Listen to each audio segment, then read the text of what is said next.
ఆ యొక్క పాటని మనం వింటే మనలో ఉన్నటువంటి బాధలన్నీ కూడా రిజాల్వ్ అయ్యాయి.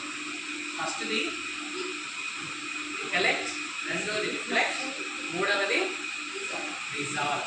మన జీవితంలో ఉన్నటువంటి సమస్యలన్నిటికీ కూడా ఉత్తమమైనది ఏంటంటే భగవంతుని యొక్క నామస్మరణని, ఆయన యొక్క మహిమలని మనం వింటూ ఉండాలి, వాటిని మళ్ళీ పునశ్చరణ చేస్తూ ఉండాలి. విన్నటువంటి వాటిని మన కష్ట సమయాలలో ముఖ్యంగా గుర్తు తెచ్చుకోవాలి. స్వామి ఎంఎస్ సుబ్బలక్ష్మి గారు వచ్చి దర్శనానికి వచ్చినప్పుడు స్వామి ఒక రూమ్లో ఆవిడ దిగబెట్టేసి ఒక వాయిస్ పంపించారు. స్వామి తర్వాత ఆవిడ దగ్గరికి వెళ్ళారు. ఆ రూమ్లోకి వెళ్తే స్వామి ఇక్కడ మీ ఫోటోలు అన్నీ చాలా బాగున్నాయి స్వామి అని అంటే స్వామి వెంటనే ఒక మాట అన్నారు, అవన్నీ ఫోటోలు కాదు సుబ్బలక్ష్మి, నేనే అక్కడ ఉండేది అని చెప్పేసి. అంటే this is not a photo, అది ఒక ఫోటో కాదు. ఆ ఫోటోలో మనం భగవంతుడిని చూసే స్థాయికి మనం ఎదిగితే ప్రతి ఒక్కరిలో ఆ సత్యసాయి బాబా మనకు కనిపిస్తారు. ఇది ఒకటి. రెండవది, స్వామి మనకు విసిరే ఛాలెంజ్ ఏంటంటే భక్తుడికి ముఖ్యంగా ఈ నామస్మరణ ఇవన్నీ చేయడం ఒక ఎత్తు అయితే జీవితంలో భగవంతునికి మనం ఒక ఛాలెంజ్ విసిరాలంట. విసరడం అంటే ఇట్లా విసరడం అని కాదు, స్వామి నా జీవితంలో నీ యొక్క శక్తిని నేను చూడాలనుకుంటున్నాను, నీ యొక్క ఒక మెరాకిల్, ఒక మహిమని నేను చూడాలనుకుంటున్నానని ఒక భగవంతుడు ఎవరైనా కావచ్చు, ఏ భగవంతునికైనా కానీ మనం ఆ సవాల్ అనేది విసిరినప్పుడు భగవంతుడు తప్పక మన కోసం పరిగెత్తుకుంటూ వస్తాడు. మనకి చాలా ఉదంతాలు ఉన్నాయి అవన్నీ చేయడానికి.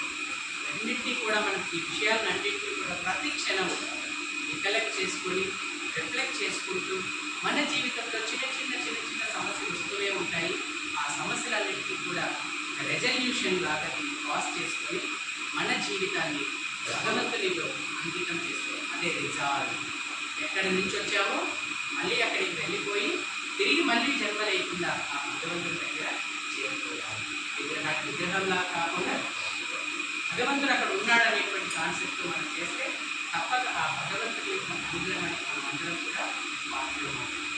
స్వామివారి రానున్న 100 సంవత్సరాల శత జయంతి ఉత్సవాలలో భాగంగా విశ్వవ్యాప్తంగా ఎన్నో కార్యక్రమాలు సత్యసాయి సేవా సంస్థల ద్వారా, ప్రశాంత్ నిలయంలో ఉన్నటువంటి సత్యసాయి మీడియా సెంటర్ ద్వారా ఈ అన్నిటికీ కూడా ఒక బేస్ పెద్ద అన్నిటికీ హైయెస్ట్ లెవెల్ ఇన్స్టిట్యూట్ ఒక పెద్ద అయినటువంటి శ్రీ సత్యసాయి గ్లోబల్ కౌన్సిల్ ద్వారా ఎన్నో రకాల కార్యక్రమాలన్నీ కూడా జరుగుతూ ఉన్నాయి.